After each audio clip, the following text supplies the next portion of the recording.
What's going on, my friends? Welcome to episode 118 of the Gay Gang Podcast, where we talk everything New York, New Jersey, Philadelphia, national, and international sports. Host are yours truly, Grassani, Joyce Terrell, and Michael Cunningham, Alex Rich, and our special guest, Tom Smith. You can listen to the podcast right now on Anchor, Apple Podcasts, Spotify, Google Podcasts, Amazon Music, iHeartRadio, wherever you get your podcasts. And also Soundcast right now on YouTube. Also show up on social media at Gampy. And that said, it's time to get your game on.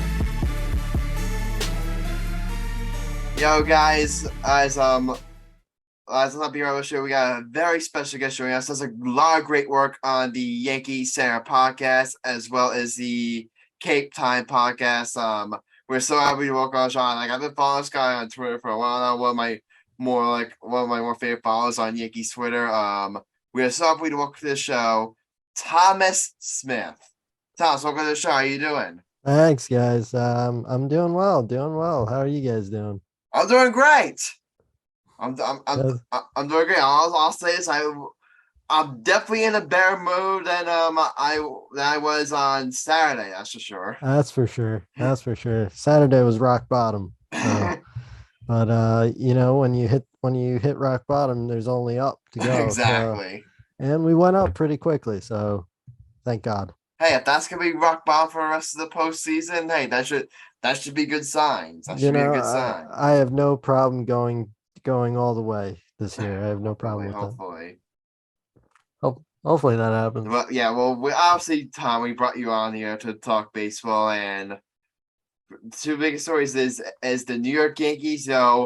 They scared us. They scared you for a while. They scared us for a bit in this series. Ever since we came on when they won Game 1, we haven't done episodes since then. But they lost the next 2 games, but then they bounced back and they won games 4 and 5. They are headed to Houston to take on the Houston Astros. So yeah.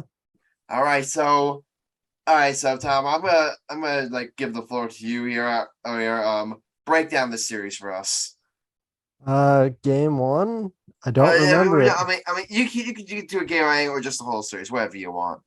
Yeah. I'll just recap. The overview of the series is just there were a lot went well, a lot didn't go well. There was a lot of frustrating stuff in the middle, a lot of blue pits that dropped in. Aaron Hicks, he destroyed his knee today because that same ball has been hit about 5 different times in one series. But at the end of the day, like we said earlier, we hit rock bottom, and then we needed the guy that we gave $324 million to save the season. And what did he do? He saved the season. He threw 7 innings, 2 runs in Game 4. And we needed the length just as much as we needed the performance. And we took care of Game 4 pretty easily, and then obviously we got the rain out before Game 5, and that helped rest our bullpen a little bit. And Nestor Cortes comes. Yeah, I allowed Nestor Cortes to start too because they wouldn't have started him. Yeah, short rest. Nestor Cortes comes in and throws 5 innings, 1 run. Exactly. There were a few scary moments, but it was a pretty easy game overall. And I was gonna ask you about Gerrit Cole because many people, including myself, were critical of him in the regular season because Gerrit Cole in the regular season, I made this analogy. Gerrit Cole, his regular season was like that, that really hype movie that I've been looking forward to, for a long time. That you go and see it, and you come out and say, it was good. He wasn't bad. But it wasn't what I was. It wasn't all I was. It wasn't what you were expecting. Yeah. That was basically Gerrit Cole's regular season, but then there was a lot of skepticism. We all know how bad he was in the wild cards start last year against the Red Sox. There was a lot of skepticism, how Gerrit Cole to respond. And you know what? He showed you why the Yankees are paying him $300+ million. If the Yankees, I said, even if the Yankees had lost this series, there was one guy that I was not going to tolerate any slander from, and that was Gerrit Cole. We've been critical of that times, I guess, but you know what? He showed up. For sure. He was the guy. 2 games this series he showed up. So, hopefully Exactly. He continues showed up in that. game one and then in a do or die game. Like he that was without a doubt, you would say, his most important size the Yankee yet. Yeah, I would say so, especially not having the best regular season. He really needed to Exactly. He have needed to show up in these games, and he did. for Sorry, sure. Michael, you were screaming there for a second, so go ahead. You had something to say? Go Lakers, baby. Oh, okay. Oh, so Michael's watching the if you guys Michael's watching the Lakers game right now because the NBA season just started. So, Michael, as I say, if you have something that you want to ask Tom, just feel free to chime in. Okay, Tommy boy. Who is your Mount Rushmore base of the MLB? The four best MLB players on your Mount Rushmore. Who's your favorite Tom, Yankee? just so you know, he asked this question to every single one of our baseball guests. Oh man, Michael, you're not gonna be original for once. How about go fuck Adam's mom and girlfriend after this? That's original. 2. Who's your favorite Yankee? And 3. Did you play baseball growing up? yeah, that's a trifecta of good questions. I think the Mount Rushmore of baseball players probably like Ruth Bonds, and then probably like Willie Mays, and then who's the fourth? I think like you got to go like Hank Aaron. Yeah, I put Hank Aaron up there, but I think it was Ruth Bonds, Hank Aaron. I don't know who I put fourth though. Yeah, and then my favorite like overall Yankee is Derek Jeter, and then Same here. my favorite current Yankee is Aaron Judge, obviously. The safest answers. You can't go wrong because like I grew up like I've been on Twitter since like 2014. So like I grew up like watching him develop in the minors, and then to see him come up and like be an MVP is pretty dope. Exactly. And then the third question was, did I play baseball growing up? Yes, I did. Unfortunately, I sucked, but I did play. I was a pitcher. Oh, nice. Yeah. Nice. Me and Mike were at the cages the other day. I'm not gonna lie, I actually did pretty good. I couldn't hit to save my life. Yeah, I was hitting like they had 60 miles an hour and I was hitting them pretty well. Like I've been hitting the cages at the time. So Alex, just so you know, like we're gonna say Philly suck for like later on the show. So is it a Yankees question you had to ask? Go ahead. Yeah. So my thoughts are, what are your thoughts on having to play the Astros in the next round? I want to beat them. So like Exactly. that's the thing is like we got beat by them twice under some circumstances that we don't know the full details to, but we know that they had some help. So we'll say it like this. We'll say this, the circumstances that shall not be named. yeah, and so I want to, and they've been the kind of cream of the AL for like 5 years now. So I want to beat the best. Exactly. If we're gonna win a World Series, I want to be able to say like we earned it. And I think it would help get a lot of closure on the last few years as well if we were to be able to take them down. Definitely. It's like it's like that either that one game or that one like a movie or anime where like the hero keeps on losing to the villain over and over again, and then finally during the final arc they finally take him down. Yeah, it's definitely that kind of feeling where like we've gotten beat by these guys twice, and 3 times if you count the loss in the wild card game in 2015. Yeah, and like we just need to beat them just once. Just give it to us once. Yeah. Exactly. Yeah, exactly. But I was gonna ask you about Aaron Judge. Did you see like during the game, like he had that big home run onto that. I number one about Aaron Judge, like he had a quiet first couple of games in the series, and they then came up big home run in game 3, and then huge home run in game 4. He finally started showing up.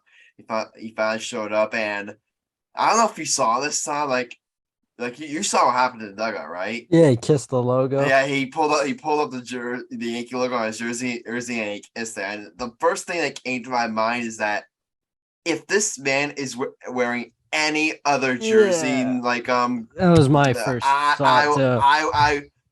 I do not know if I would be able to take it. For I would, sure. I would probably be heartbroken for like a while. I do not know how I'd be able to handle it. Yeah, This guy needs to be a Yankee for life. he said he got it from soccer. Yeah. He said he got it from soccer, and Yeah.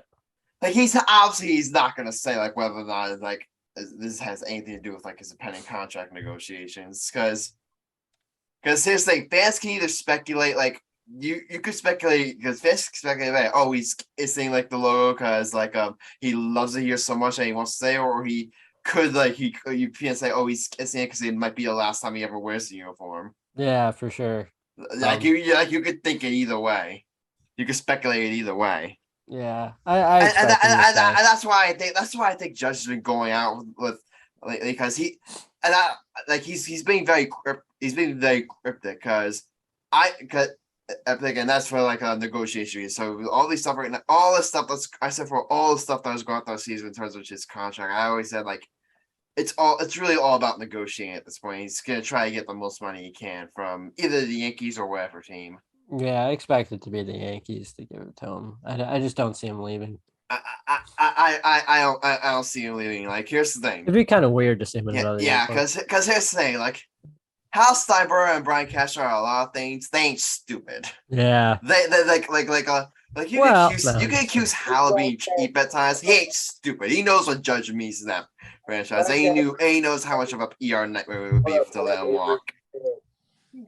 Brian Cashman is an idiot. He almost traded Jeter for God's sake. Yeah, he almost traded Mariano Rivera. No, that wasn't him. That was George. Yeah, that wasn't him at the time. Yeah. Let's be real. If Brian Cashman doesn't sign Aaron Judge, I'm going to have to kill it. I have to kill Brian Cashman. And I already hate him already. You heard it here first. You heard it. He's already on my kill list. He made it out of Michael Cunningham. Michael, your kill list is as long as Chris Jericho's list. Adam, I didn't know you do it. You made a wrestling. I mean, I'm not a wrestling fan, but I do know the pop culture references. Adam, I know Brian Cashman. Brian Cashman, you just made the list. And here's the thing, like if the Yankees had lost, this like series, I would have come on here, like I would have been criticizing because I have been critical of him at times. You know, I have been a critic of his, but as of right now, the fact that they made to the ALCS, like I would say for now at least, how do I word this? For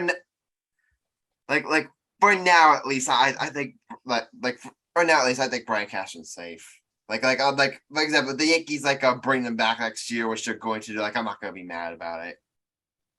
If we lose, then don't bring him back.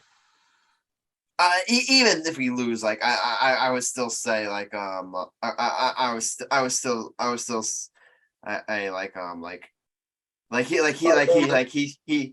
he's not leaving. Imagine they bring back Chapman back. No. Please, no. I said Chapman. Yeah, please, no. Yeah, they're not. Chapman doesn't want to come back. Yeah, he doesn't even want to come back. Yeah, they said I forgot who reported it, but Chapman doesn't want to come back either. Yes. So that's just a no-go either way. Yeah. Okay, so here's the thing, Tom. I was just about to ask you. We talk about but another person we got to bring up is Stanton. Like, for a guy for a guy who's received so many criticism throughout the years, can he stay healthy? Can he perform in the playoffs? Like this dude, like throughout the past couple of years, he's been our best postseason player.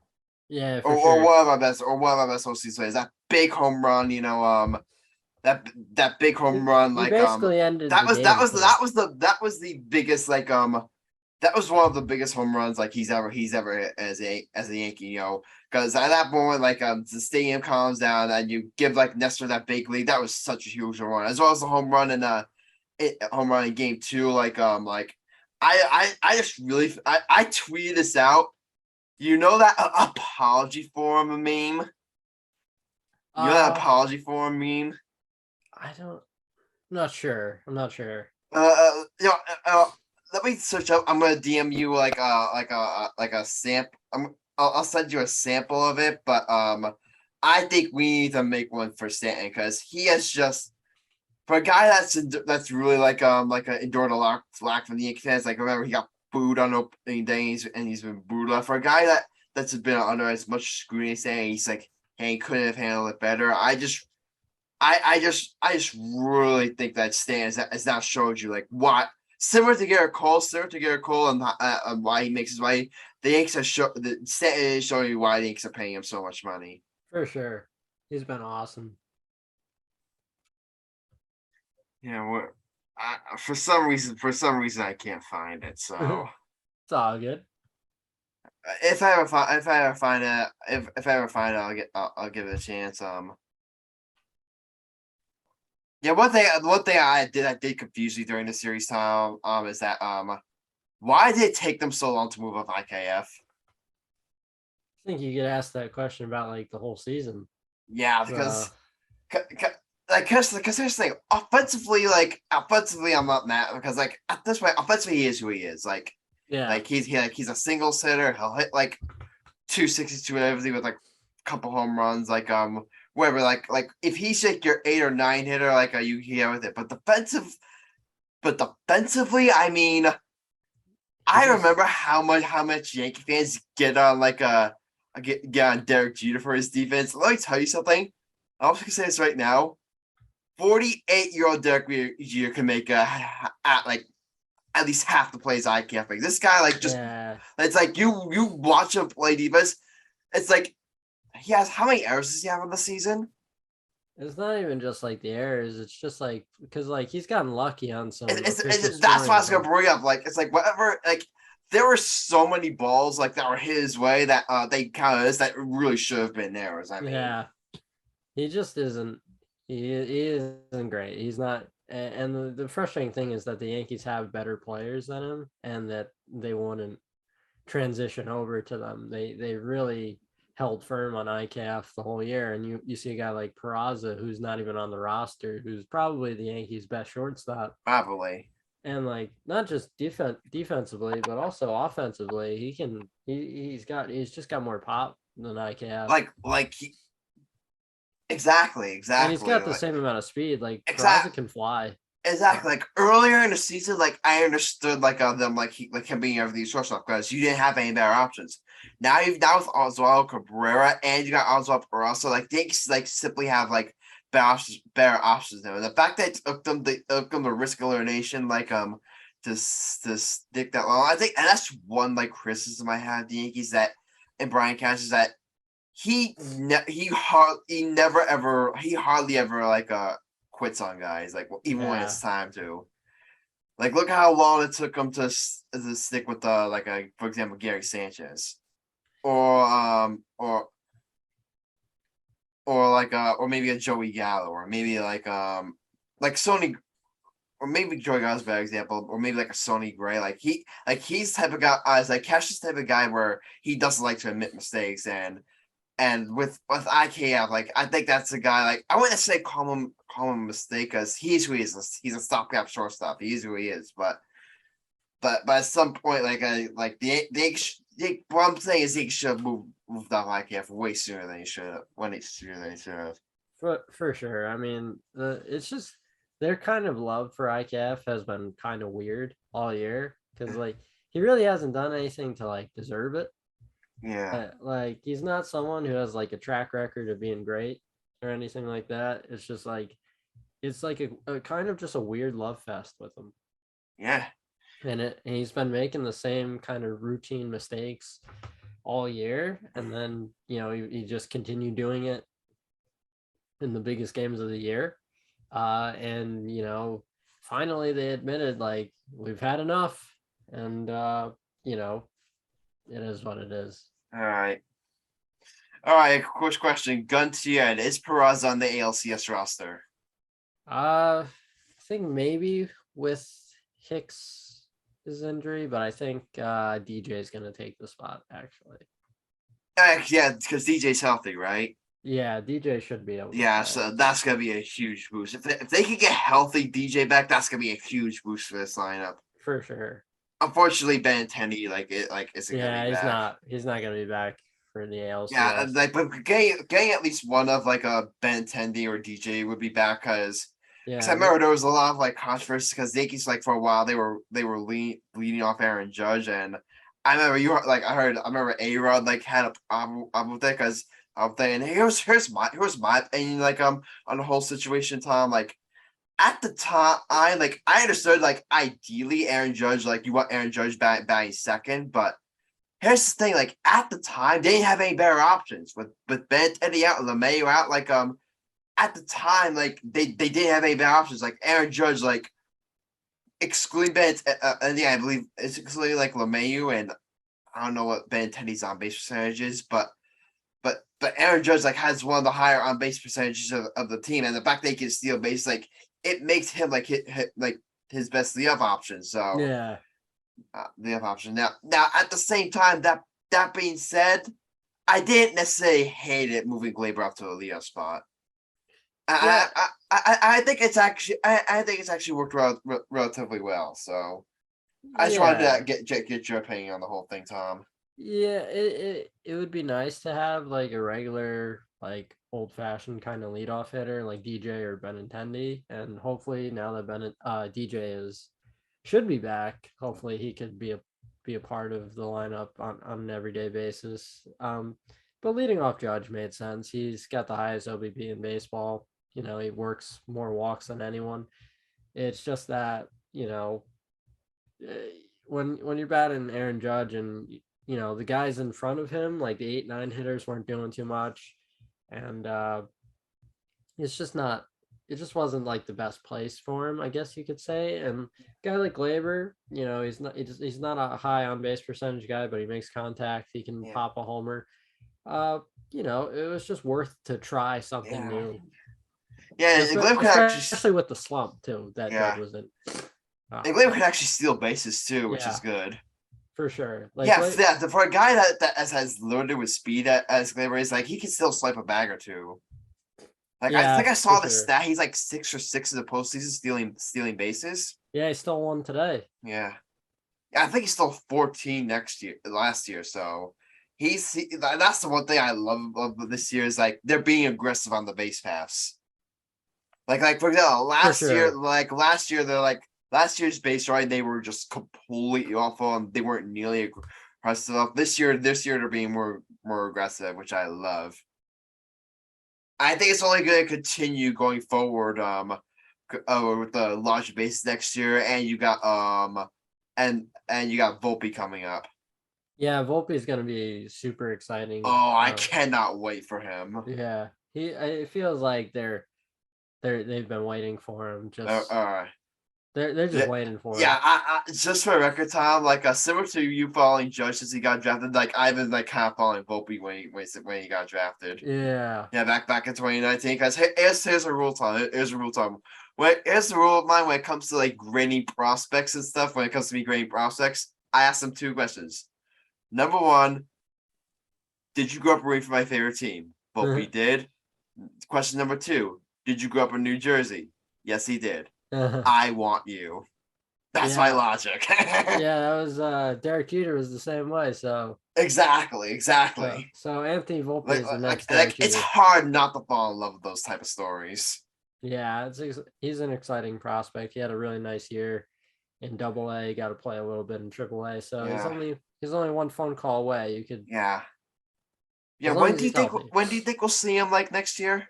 Probably I think like July. That's my guess. Yeah, July, August, somewhere around there. Yeah, probably. I would think different. Like maybe he has like tears up in spring training. If he tears it up, then like things change. It really just Yeah. depends on. It could be as early as like May. It could be as late as July, depending on how he performs. Yeah.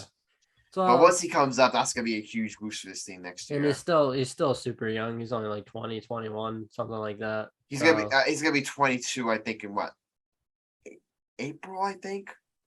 yeah, so just be patient with the guy. He'll get here when he gets here. He's getting here. He's getting here at a nice age. Yeah. So Yeah, the game back to Glaber. Did you see like what he did like for the final out? Yeah, that was I'm a big fan of when you can taunt after you've already won. Exactly. Like I think that's the mistake that Naylor made is like yeah, you're taunting us, but the thing about Naylor's homer was like it was a momentum like it was definitely a momentum killer for the Yankees and it was momentum shift for the Guardians, but they were still losing. Exactly. And you only pissed off Cole and the rest of the team more. And then Cole just shoved for like the next few innings and it was like, what'd you do that for? We're still lost. And then obviously game 5, we took care of them and exactly. Because like for our viewers, if you know, like Josh Naylor did that like whole baby late thing, and then I believe after that he shouted like some stuff to Cole, right? He taunted them. Yeah, he said that's my son or something like that. It's like I'm all for like a celebration, like I'm all for bat flipping, but like when you do it when you're way to get that over the top when you're losing, like if that tied the game or something, then I wouldn't really have that much of a problem. The fact that he did it like I thought that was like okay, okay, you're going a little overboard there, and I love Glaber like shouting it like right back to them, because that's why one thing with like sports and like taunting is that like you get to taunt back. Yeah, that's the thing. Like if you just shout, you gotta be able to take it. Yeah, for sure. Like we got the last laugh at the end. We won the series. You get like you were taunting us, so we're gonna throw it back at you on our way to Houston. So we are definitely on our way to Houston. All right. Let's. Did you anything you have to say, Tom, about the Houston series?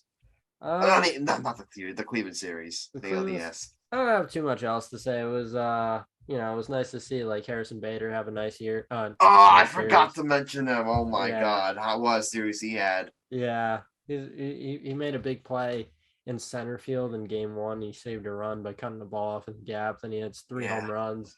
The game-winning home run in game 4. Ultimately, so he's a hell of a player, especially especially when you like stash him towards the bottom of the lineup.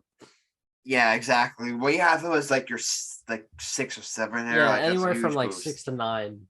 Yeah, that's such a huge boost, and I gotta own it, Tom. Like I was one of the people who was not a fan when the Yankees traded for him. When they traded away Jordan Montgomery to them, I didn't get the trade at the time. Like I gotta give it up. Like that trade right now looks really good. That trade right now looks really good. Yeah, that trade is a good trade. I'm lost right now. What trade? The Harrison Bader for Jordan Montgomery trade. Is this the play that we got from the Rockies? From the Cardinals. Let me ask our guest. What do you think was the worst trade we ever did in Yankee history? Worst trade in Yankee history? Oh man, damn. I'll say mine, but I want you in first. All right.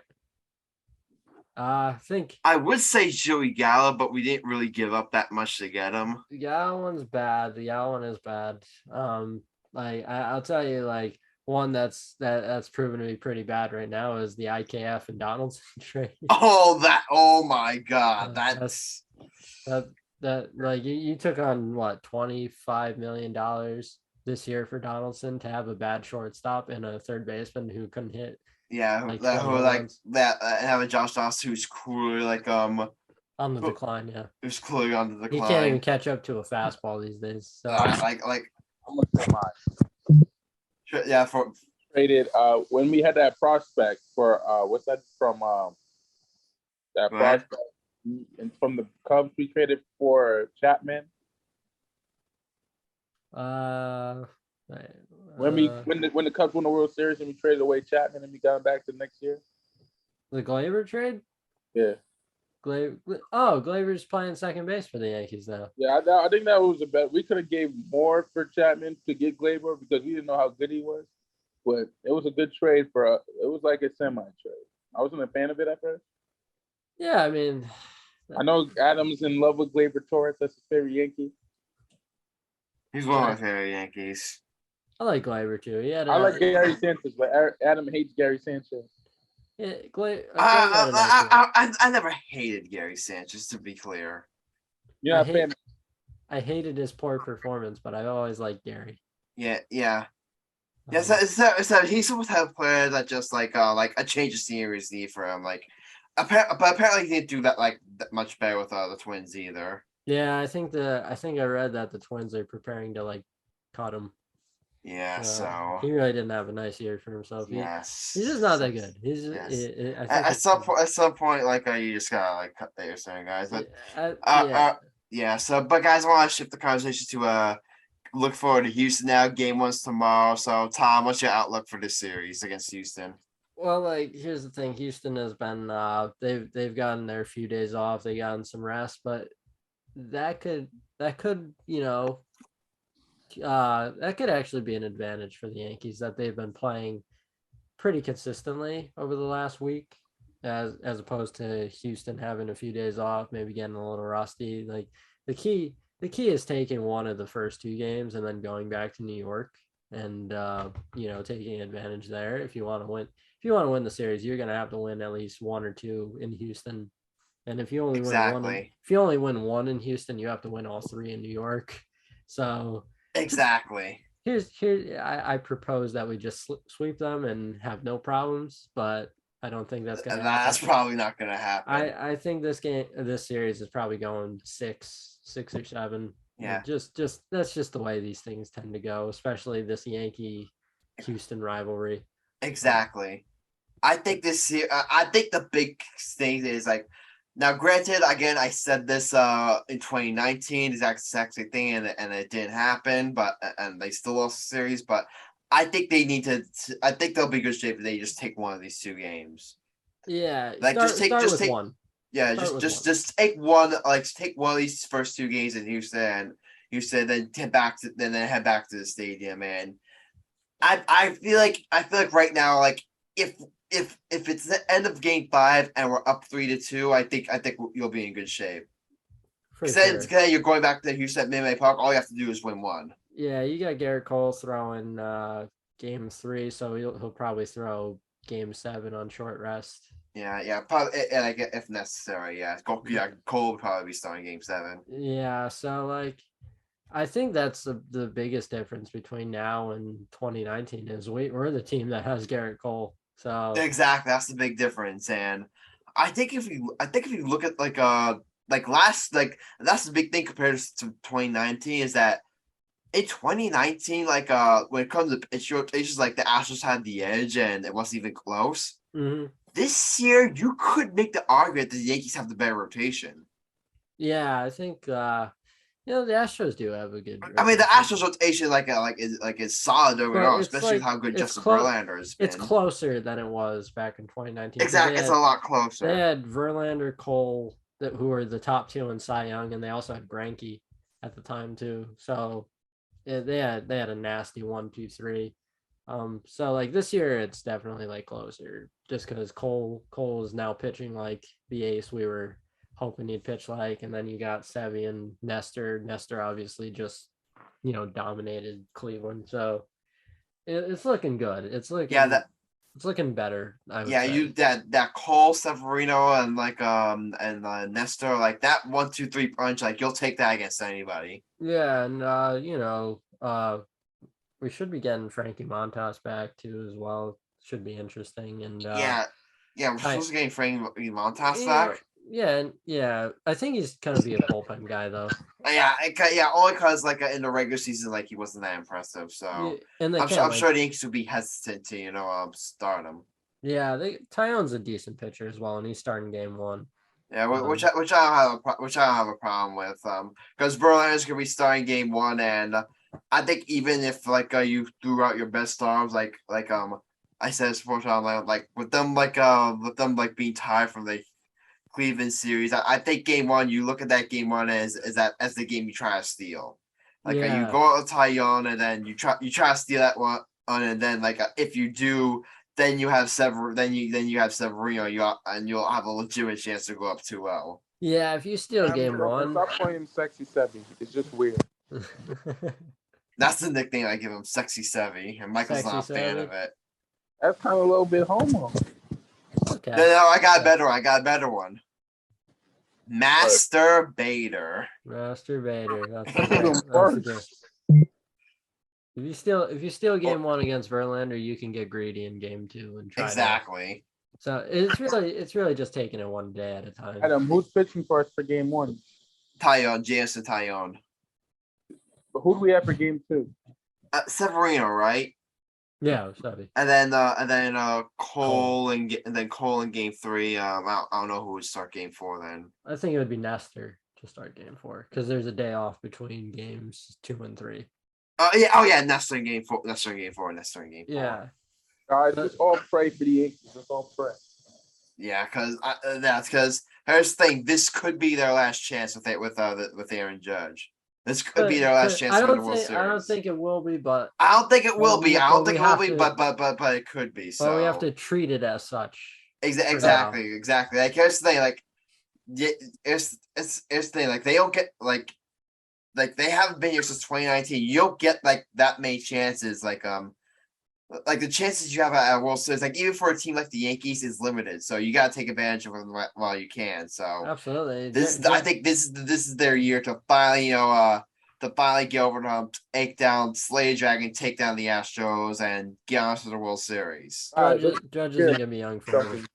The Astros are on notice for all the times they cheated out the playoffs. That's the thing. That's another huge. This is the first time they'll be facing each other in the playoffs since the whole cheese scandal broke loose. Because remember, it didn't break loose until after the 2019 season.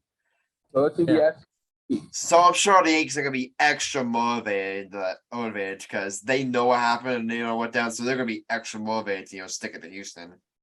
God, we're gonna spank them like a baby back bitch. That'd be nice. All right. I think the thing that gets lost in all of this is whoever wins the series goes to the World Series. Exactly. And that's the highest honor you can get as an American League team. So. Exactly. And no disrespect to two teams in the National League, but whoever wins this series, they're gonna be favored in the World Series. Yeah, I mean the Phillies and the Padres are really good teams, but I do expect whoever wins this Astros Yankee series to be able to win the World Series. Right. Which would be nice because we've been waiting for 28 for quite some time. Yeah, definitely. So it's all about one game at a time. So one game at a time. So game one's Wednesday night. So we'll see what happens. But before we wrap up baseball talk here, we gotta talk about a team that the Yankees might actually, if they do get past the Astros, I think they might play in the World Series. Because Alex, not only do your Philadelphia Phillies advance to the ALCS, knock off the Atlanta Braves, they take game one of the ALCS. All right, so Alex, if you have any, the floor is yours. If you have any questions about the Phillies, feel free to ask. Okay, I don't know where to start, but I'll start with tonight's game. It was a poor, dominant performance by Zach Wheeler. He pitched great tonight, and he definitely was locked in. And I think that seeing that type of performance is a good sign as a Phillies fan perspective, and knowing that he can be a great starter for a possible World Series game one, but let's not look far ahead yet, because we still have 3 more games to play, and hopefully they can make some noise in game 2 on Wednesday. But shout out to Kyle Schwarber for just dominating home plate as he blasted 488 feet tonight. Yeah, then it landed in the second deck. I think 1 or 2 rows up, and he just completely destroyed that ball. I don't know if you saw that, but he just completely Yeah, what was it 484 feet? 88. 488. Wow. It was a Yeah. moonshot. As I tweeted it out, I said, "A blast to Philadelphia." That's basically what it was. Yeah. So Aaron Nola is on the mound for game 2 tomorrow, on Wednesday. So it's going to be very interesting to see how he performs after seeing tonight's game and knocking off the Braves as well. And I got really good confidence that they can go up 2-0 in the series by 10 p.m. tomorrow. And I think that they let the Padres win one game, but I do see the Phillies slipping away and heading to the World Series. I agree. I honestly agree. Wow. I think I could see this happening because Nola going tomorrow. They got Ranger Suarez as well. So Yep. you know, I think they could do this. I think they can make the World Series. I think after today, I think I'm gonna pick them to make the World Series. I think I just made a friend by predicting the Phillies going to the World Series. I think I just made definitely. Fist pump. Oh, also, I just wanted to mention how well the bullpen has been doing. I mean, if you look at the games they played during the regular season, you had no idea that this ball club would have the same bullpen they have in today's world, and it's just a perfect time to be a Philadelphia fan and see this bullpen really handle itself. And I think that seeing this type of bullpen performances, this team has the capability of being a World Series contender, and that's what it's showing right now. And I'm really happy about that. Yeah, because I really think you look at this Phillies rotation with Zach Wheeler, Aaron Nola, like they have a really strong rotation now. Now again, like the Padres rotation isn't like a slouch either. You got Yu Darvish, you got Blake Snell, you got a lot of other good guys there. But I'm not sure if I would say I would pick them, but I definitely would not be shocked at all if the Phillies advance to the World Series, especially after they won Game 1 on the way they did. That's a huge win for you guys. Especially since Bryce Harper is on fire right now too. Oh my God, it's so good. Yeah, like they have a good team. Like I know that they only finished in 3rd place in the East, but like you could see how they would be a dangerous October team just because they've got the 2 frontline starters. They've got plenty of bats in the lineup. And like you said, the bullpen's been getting itself together. Yeah. So they really don't have too much of a flaw other than their defense. That's the one thing, Tom. Like you saw that error at the end there, right, Alex? Oh, we saw it. Yeah, cut. Yeah, that's type of thing. Like if the Phillies are gonna win the World, if the Phillies are gonna make it to the World Series, that's the thing that that's the one thing you feel that could bite you like in the worst possible moment. Because the feeling is slopping all year. That almost ended the Yankee season too. Bad defensive plays. Exactly. So we're on the same Like boat. bad defense can sink your season when you least expect it.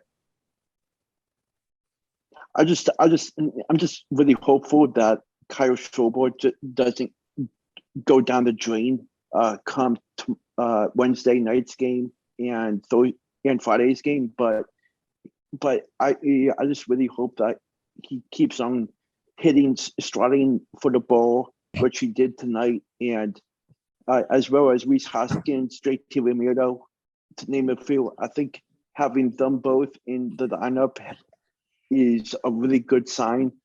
And coming back to Philly for Game 3 is going to be a special moment.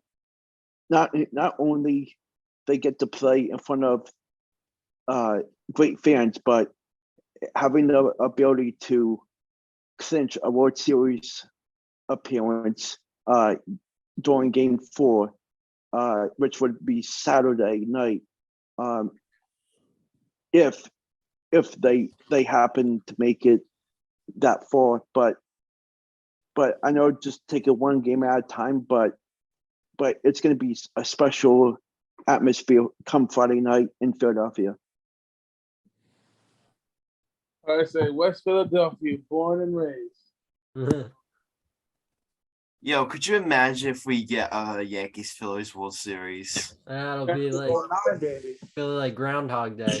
Exactly.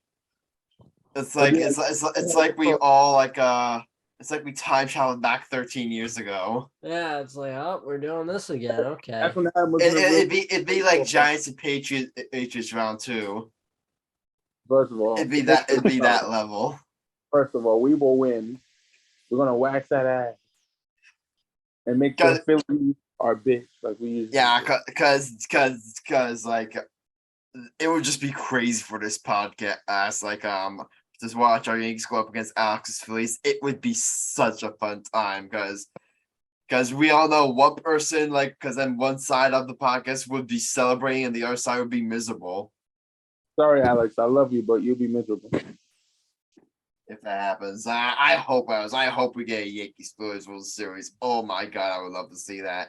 That would be very. I mean, the Padres. I mean, I'd enjoy facing the Padres too, but I think there's a little extra spice if I played the Phillies. They have played the Padres in the World Series. Oh, Yankees. They have played them before. It was in 2018, right? 1998. Yeah. Yeah. 2018. I meant to say 1998. You said 2018. You know what you said. Like, I have this. That's how I forgive me. I have these brain farts sometime, and it's like. I wish it was that soon ago, but nah, I was not born yet. When that happened. Wish it was 2018. Yeah, that would have been nice, but. Thomas, what year were you born in? 2000. Oh, you were just 2 years. Yeah, the first World Series when you were born. Yeah, they won a World Series. Yeah, they beat the Mets when I was born. So at least you saw them when they were 9 years old. At least I got to win championships in my lifetime. Yeah, 2009 was a fun year for sure. Yeah, yeah. We've just been waiting ever since. I think 2009 is the year that most of this generation's Yankee fans remember. Yeah, it's been a while since then. Like, hopefully, they can get back to that time. Yeah, we've just been waiting and waiting ever since. Yeah. And here we are, 4 wins away from. It's gonna be fun. The rest of this postseason is gonna be fun. Like, I mean, the Padres upset the Braves, and the Dodgers and the Phillies upset the Braves. I mean, it's just been a crazy MLB postseason so far. I don't think anyone saw that coming. No, not at all. It's been I'm kind of enjoying the new format, with the wild card series. I'm definitely enjoying it too. I'm definitely enjoying it too. Yeah. And it's made for some entertaining baseball for sure. Got to see Seattle back in the playoffs, which was interesting. Yeah. It's been a fun October so far, and here we are.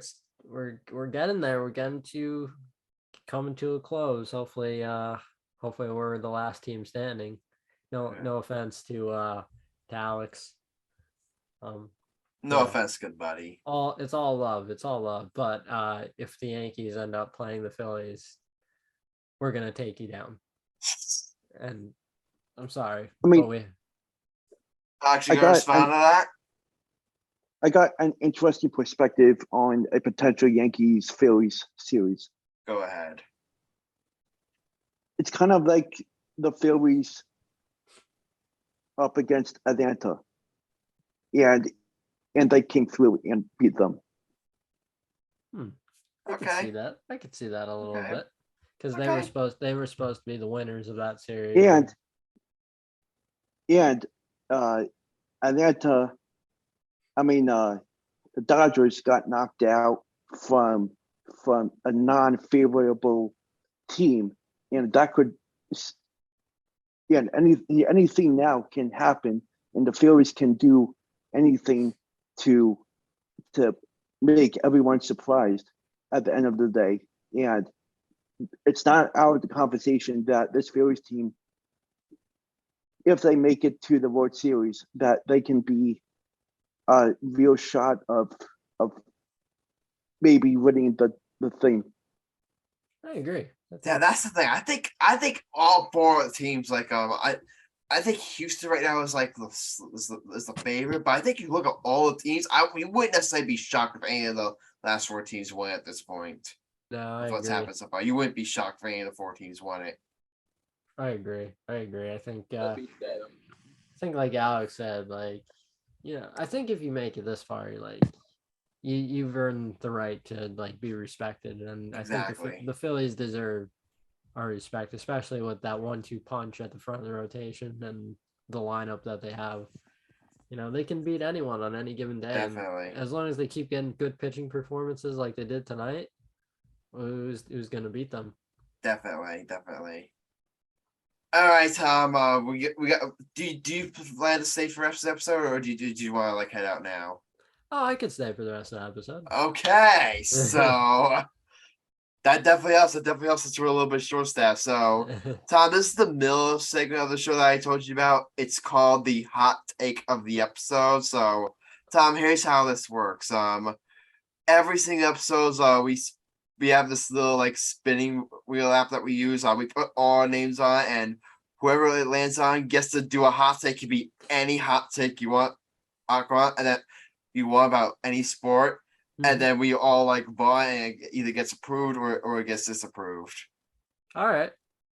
So we're not gonna ask you to participate, but we will ask you like if you can. So you are since we're like a little bit short stuff, you are gonna have a vote. So you're gonna be judging us, whoever goes. All right. So this thing, Marcellus, unfortunately she can't make it. He's the only one who hasn't gone yet. So that means it could be anyone, either me, Michael, or Alex. So, Mike or Alex, you guys ready? Yep. All right. Wheel spinning starting now. The hot take of the episode will be done by. Oh, I'm up. Looks like I'm up. I disapproved the hot take already. You disapprove it already? You disapprove it already? Maybe. You disapprove. Okay, you're getting a while. I'll be right back. Okay. I'm kind of mad at the wheel, Alex, and I gotta think of something. I gotta think of something here that I want to do. Okay, here's what I'll do. Here's what I'll do. I'm really mad that Sam's not here because I really would love to debate him on this, but you know what Michael will do? Because I'm sure Michael's gonna disagree with me here. Mike, you ready for my hot take? Actually, ready for my hot take? Here it is. My hot take is that Kevin Durant. You ready in this, guys? Kevin Durant will win MVP this upcoming season. Oh, I want to hear your reasonings on this. Okay, you want to hear my reason? You go, okay. Here's my reason. Here's my reason. Number one, I think Kevin Durant. Number one, I think Kevin Durant's gonna be extra motivated. Like after all the trade talks and especially with him like wanting out, there's gonna be a lot of people questioning, oh, is he truly committed to Brooklyn? Is he truly committed to winning Brooklyn? I'm sure he's gonna be extra motivated to go out there and have like an absolute monster year. So if we're talking about motivation, then Kevin Durant is easy gonna be motivated to really go out there and have like a career, have a year where he leads out there where he scores 30 pluses, among the leaders in scoring, that's number one. Number two, Michael, you remember last year, right? I remember last year. You remember last year? Yeah. Throughout the first throughout the first half of the season, Kevin Durant was a front runner for the NL MVP. Kevin Durant was the NL MVP. No, for the NBA MVP. Kevin Durant was the National League. You said NL at first. I never said NL MVP. Bullshit. Yeah, yes, you did. Go to the tape, bitch. I will go to the tape after this, and I will prove you wrong. All right. But Kevin Durant was on fire. In the first half of the season, on fire. Let me pull up his numbers right now. In the first, before he got injured in January, here's what his numbers were. Or in the first half of the year, he was scoring. Give me a second here. He was scoring 29.7 per game, 5.9 assists, 7.5 rebounds on 52% field goal percentage. 52% field goal percentage and 37% from three. Okay, here's the thing. Kevin Durant is a former scoring champion. I'm not correct, right? Former 4-time scoring champion. Yeah. This is not good number for me. He's been an NBA MVP already in this league in 2015. This is like the same average that he did that year. He played the whole 82 games. Adam, for him to win, you also have Luka coming up. Mm-hmm. Who's going, I think, to have a big year. You have John Morant coming up. You have my main man Kawhi Leonard coming up. I'll give it to Luka. Luka is probably the best player in the league in my opinion. One of the best players in the league in my opinion. At least top 5 best players in the NBA. Luka's a stud, but I would say he's better than Kevin Durant. At least not yet. I think if a couple of years ago, probably when Luka gets just in prime and Kevin Durant gets older. But right now, I would take Kevin Durant. Strictly right now, I would take Kevin Durant. Go ahead. Give me a player to make a team better. Give me Luka. Here's why. He took a bum Mavericks team that shouldn't have made the playoffs, in my opinion. They shouldn't have made it last year. But they busted their ass. Then he took them to the Western Conference Finals. Almost beat Curry. But here's the thing. I don't think Kevin Durant can lead a team anymore. I'm gonna call you on that. Kevin Durant can't lead a team. That was the one thing. He was literally leading Brooklyn in the first half of last year. You remember how they were missing Kyrie due to all backseat drama, and weren't they also missing James Harden? Here's the thing, though. Weren't they also missing James Harden at some points? He was carrying the team in the first half. He was carrying the team in the first half. And it was only remember what happened after Kevin Durant got hurt? Remember what happened after Kevin Durant hurt? That's when the Nets free fall and they fell all the way down in the standings. Before Kevin Durant got hurt, he was the Nets were among the top of the standings. That's why I hate debate for Adam. He doesn't let the other person talk. He talks over the person when they try to make a point. Let's think about Adam. Adam, let's calm down. Let's get your mouth off of KD's nuts for a bit because you're OD sucking him right now. How am I getting on his nuts? Giving KD a blowjob right now. Let's back up those lips. Okay.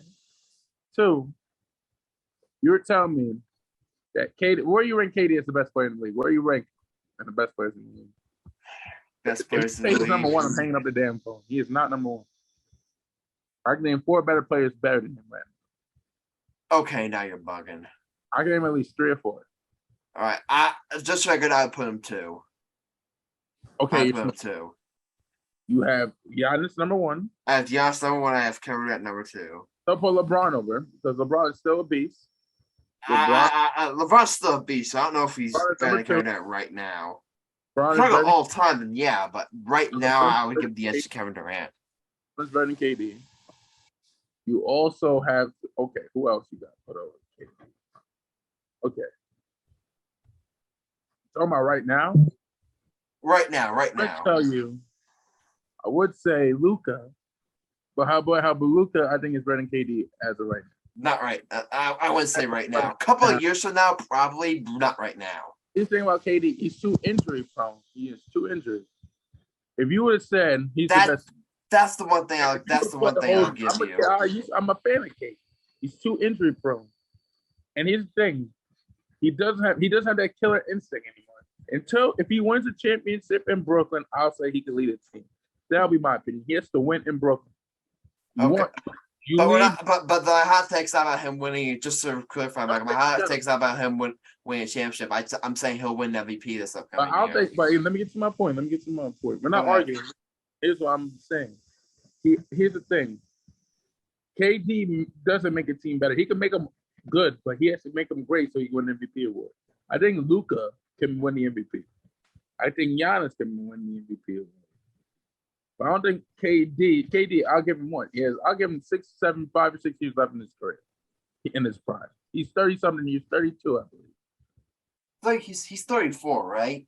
34, my fault. So he only has a couple years left for his prime. Yeah, a couple years in his prime. I don't think, and plus he gets injured a majority every year. If you give me a player of the half award, I'll give it to Kevin Durant because he never played the whole damn season.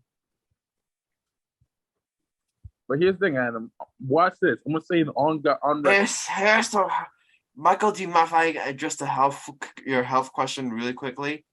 Go ahead. All right. Here's what I understand. Like your concerns with Kevin Durant's health, but here's what would be our rebuttal. That is that he was coming off like an Achilles injury, like an injury that for most of the players would completely derail their careers. We saw what happened to Kobe after the Achilles injury. He was never the same. Kevin Durant, like after his Achilles injury, has never missed a beat. And when you suffer an injury like that, your first when the first couple of years of that thing, you're going to be like a bit injury prone. Now that he's more years removed from the injury, I definitely think like he has like a full year of healthy KD left in him. I think he has I think Kevin Durant has 1 year of like dominant like MVP level Kevin Durant left. I think it's gonna be this year. All right. Thomas, you follow the NBA or not really? I follow it close enough. Let me ask you a question. All right. You have all these young guys coming in that are healthy in their prime. You got Luka, you got Ja, you got Giannis still in his prime. You still got Jason Tatum, you got Jaylen Brown. You got all these young cats down. Mm-hmm. That probably could play great together. And you also have Bradley Beal, who in my opinion is a stud shooting guard who gets no respect in the whole NBA, in my opinion. In my opinion, he's the top 3 best shooting guard in the league, in my opinion. I dare anyone disagree on that. But the point is, Adam, do I think KD could be an MVP in this stage of his career? I just don't see it. I just can't see it. Wait, you're saying he can't win MVP this upcoming season? I just can't see it. Because you got let me ask you a question. Like among MVP candidates this upcoming year, where would you rank him? I'll probably rank him 6. And there's only 5. Okay, I think 6 you're underrating him a little. Here's the thing, you got Giannis. Giannis, I can at least understand. You got Jokic, Embiid. You got Luka. Okay, that's 4. What? Wait, you got okay, so that's 4. You also probably and you gotta put Tatum in there. How he's playing. Tatum's not more likely to win MVP than Kevin Durant. He might. I can't give you that. I can't give you Tatum. Okay. And, my fault. I'll put Steph in there because you know how to work. Steph. I don't know about Steph. Alex, you hearing this blasphemy?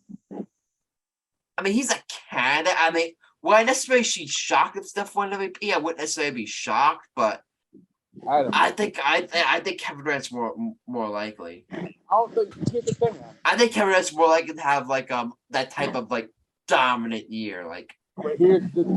like here's the if we're talking about regular season, like, if we're more not than like 45 games, my guy. Yeah. Let's play more than 45 games. Here's the thing about Kevin Durant. The last time he played a whole season was when he won the MVP in 2014, 2015. he played 78 games in 2018, 2019. He played 78 games in 2018, 2019. This is my report. And I like this debate. No one's cursing each other. No one's screaming. This is good right here. Yeah, this is a good debate. It's not. I don't care who wins this debate. I really don't care. I'm just saying my opinion. Here's the thing. I'm looking at his Adam in KD's career. He only played one 82 game season. Had one 82, played only 82 games in his career. And that was 09 2010 when he didn't win the MVP. When he won the MVP award, he played 81 games. So he has to be like dominant. Okay. When he played with Golden State, he had 62. Adam. Yeah. He only played 35 games when he was with Brooklyn his first year. And his second year, he only played 55 games. I don't think he can win it. I think he could do well, but I don't think he's going to win MVP. I think he'll make the NBA first team. That's how I'm giving. Okay. Let me ask you this. Do you think he could be a finalist? I'll say he'd probably be in the top 6, maybe 6. Okay. But I love Kevin Durant. Okay. Don't get me wrong. I think he's a great player. Probably the best talent in the last 20, 15 years. Besides LeBron. Well, like LeBron. Here's the thing. It's LeBron then him. It's LeBron then him. You have a 7-foot, basically point guard that can play 1 through 5. He can play 1 through 5 positions. Here's the thing. But I'm telling you this right now.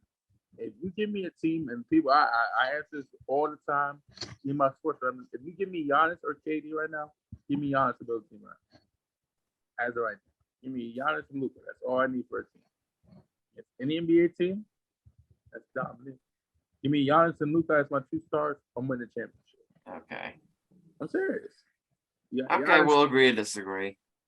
Okay, Adam, you think KD can make out win the Nets the championship this year? I think they're gonna be championship contenders.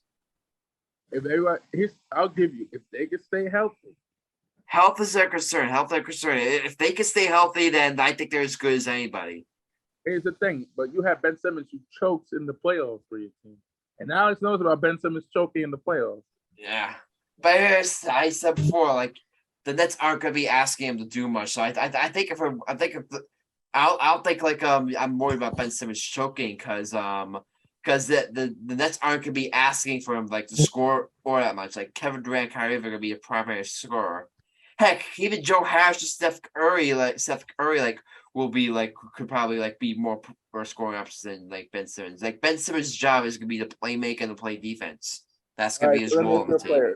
Rack up assists and rack up rebounds and play excellent defense. All right. Do you think Curry may made the MVP if the Warriors do well? He could, but I'm picking. That's like a hot take. I'm picking Kevin Durant to win MVP. Steph could win it, but I'm picking Kevin Durant.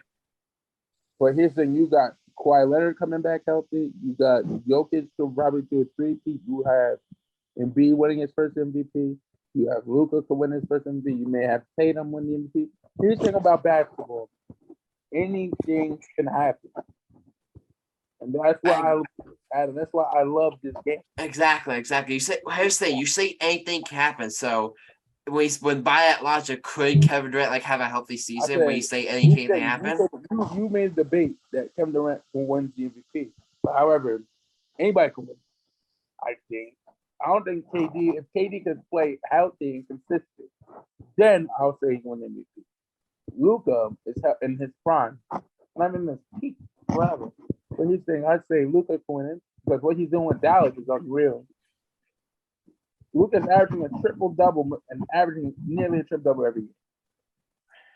He is 24, 7, and 8. Kept the Giants. He's like a slow version of Jason Kidd and mixing with LeBron. Yeah. Like, here's the thing. Here's the thing. I'll also say, I'm gonna say this but here's the thing. I'm gonna ask my rebuttal.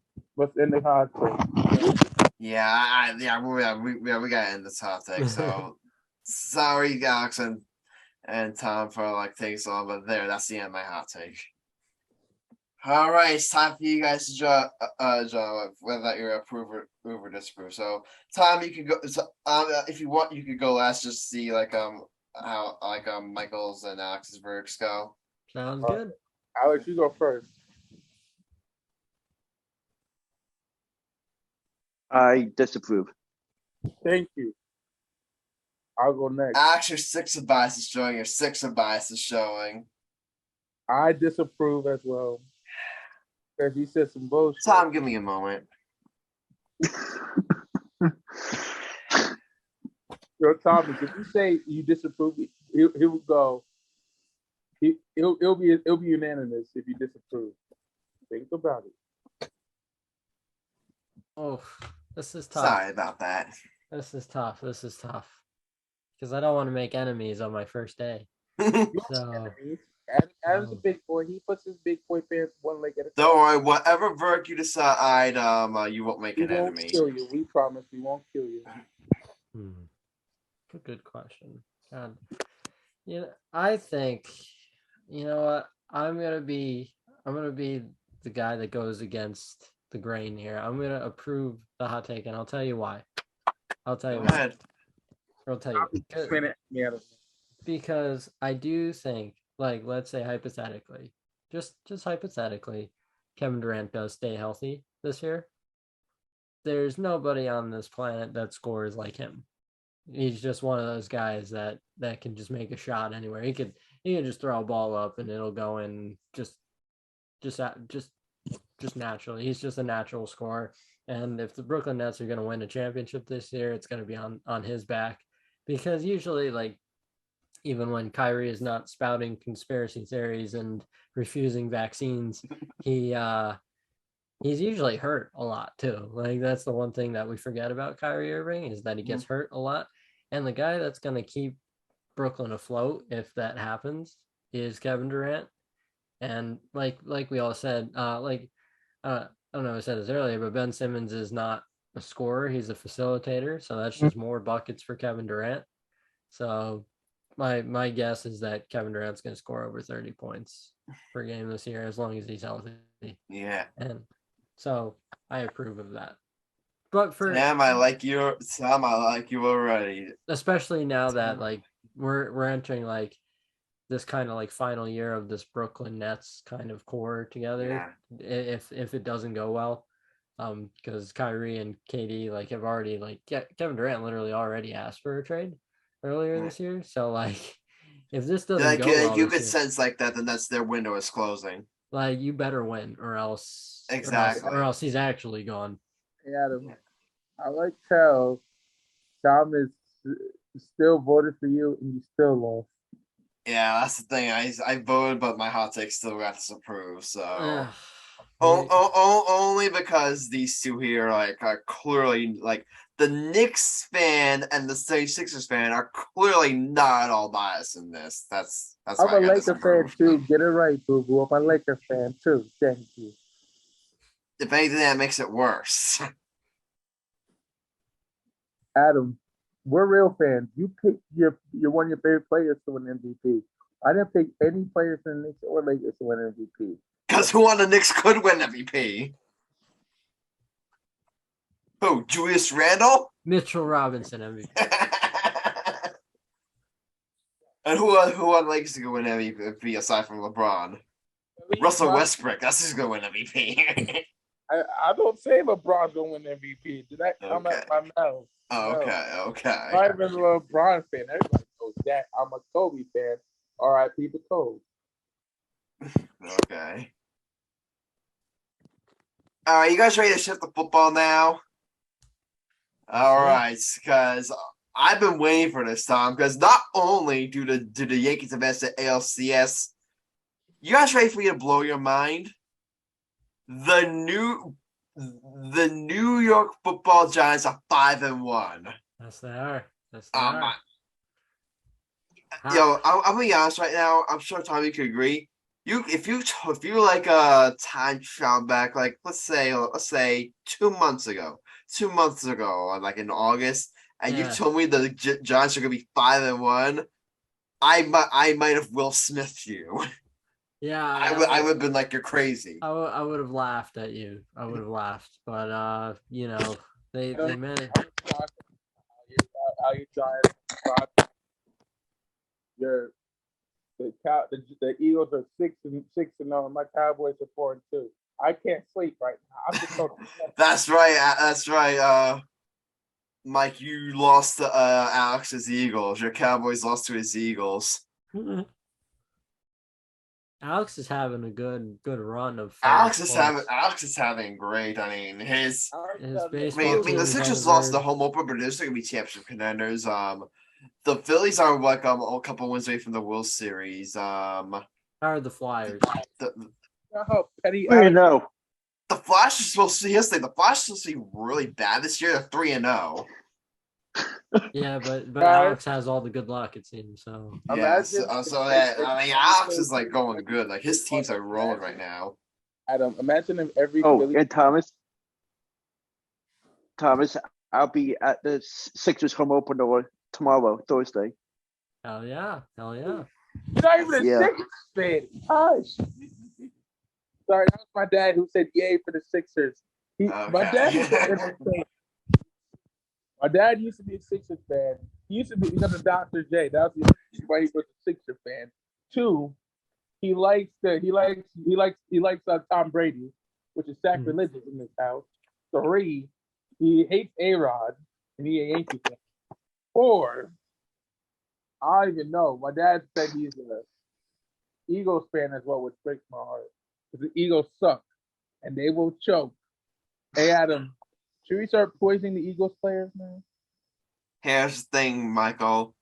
They're 6-0, so you can't talk, and you just lost to them, so you can't talk. First of all, they beat a backup quarterback. That's not even surprising. Adam, who beat you guys week 2? Week 3, excuse me. Yeah, you guys. Yeah, that's our only loss was to you guys. It's our only loss. Yeah, so we made you guys our minion. You're my minion. Okay, but still, them being 5-1, like if like the first couple of games, Tom and guys, is like okay, they pull off the amazing upset against the Titans, like wow, but then. You kind of expected them to beat the Panthers, and you kind of expected them to beat the Bears. So 3-1, I was thinking, hey, this upcoming streak. I'm thinking, okay, like they'll probably drop like one of these next 2 games, like maybe they steal one of them. So I'm thinking, okay, you're probably 3-3 hanging to the Jaguars. They not only beat the Packers in London, they also take down the Baltimore Ravens. I mean. I think at this point right now, you look at this Giants team, you're thinking to yourself, who can't they beat? Yeah. Like, who can't they beat? They just the difference this year is just good coaching. Really. Exactly. Like Brian Dable has just done wonders. Like the thing is that the Giants, when they're on offense, they go for points, which is not something you could say about the Joe Judge era. They seem to be like anti-points, which is not how football is played. Daniel Jones has really stepped up as well. He's really, even though the counting stats aren't like super crazy, the metrics all look really good. He's really playing above what he should be playing with the level of talent he has around him. Exactly. They don't have the greatest O-line. They don't have great receivers. And yet he's still making it work. And, he's making it work with limits. That's what franchise quarterbacks do. They make it work with limited talent. Like Daniel Jones, we all came here wondering, is he the guy long term? Like Daniel I'm Jones not is a sure if I would say I'm franchise 100% sure he's the guy long term, but right now he's really sure he's starting to make a case.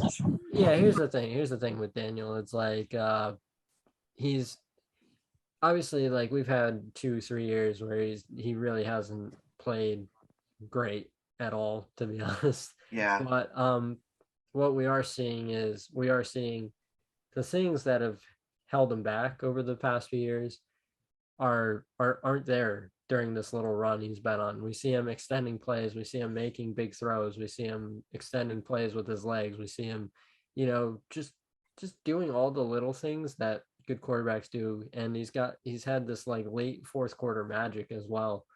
And so, I'm not gonna say like right now he's definitively the guy or he's definitively not the guy. What I will say is that he's earned the right to continue starting and to continue, improving. Honestly, he's earned that right exactly.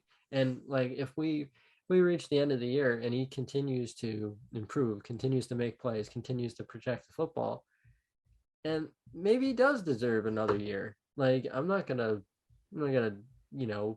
I just want to see a good quarterback play. Exactly. If he carries the Giants to the playoffs and he continues to play this well, then I'm definitely like bringing him back at least next year. You got to remember that Saquon Barkley got hurt in that Packers game, and it was up to Daniel to keep the drives going until Saquon got back, and that's exactly what he did. And maybe he is a little bit of a game manager, but a game manager protects the football, continues drives, gets points on the board, and that's exactly what he's been doing. And he's played winning football. Like that's the thing that matters the most is, are we winning? Is Daniel going to throw for 5,000 yards, 30 touchdowns this year? No. But what is he doing? He's doing all the little things. He's putting the Giants in the red zone. Saquon usually runs it up the gut for the touchdown, so he's not going to have the greatest totals in terms of passing touchdowns. But you know what? They count just the same, and he's playing winning football, like I said. So as long as he keeps doing this, there's no reason why the Giants wouldn't keep him, because they've been waiting to watch a quarterback play winning football for a long time. Exactly. It's been a long time now. Also the upcoming schedule is really favorable towards the Giants, so they could really, as long as they don't play down to their competition, you could really see them make some hay in the division. Yeah. And here's one thing I'll say about Daniel Jones, and what determine whether he's the guy. Because right now, right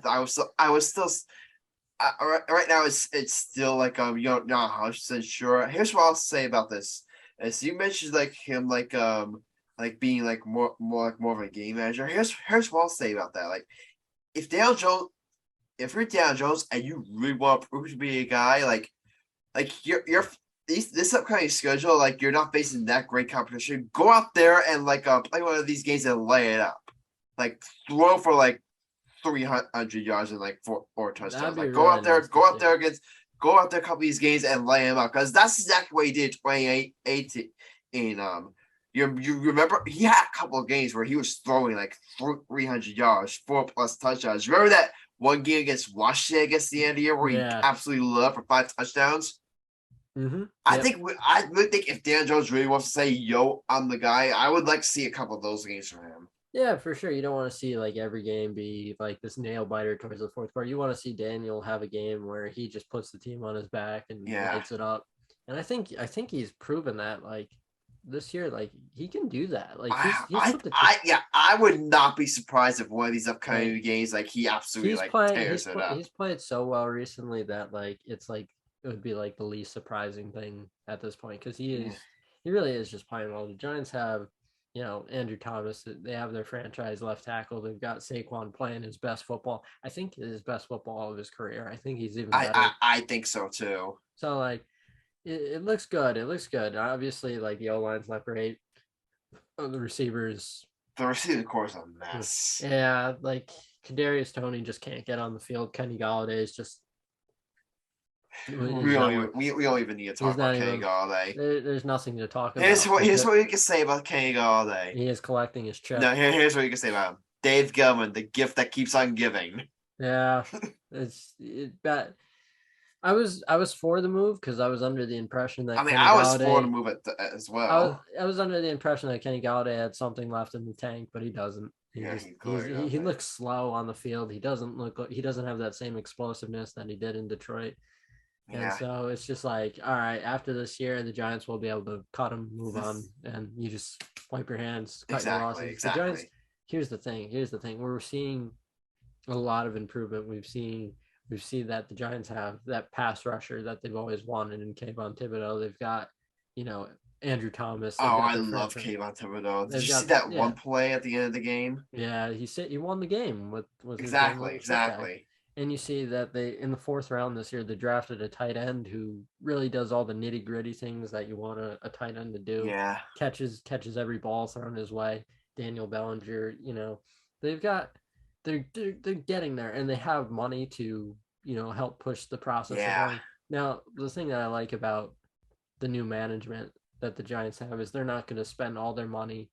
Um, they're going to be smart with their money, and like because they're really if you smart. spend all your money on free agency to make the playoffs, you're gonna end up in cap hell because you're not gonna be able to pay your own players.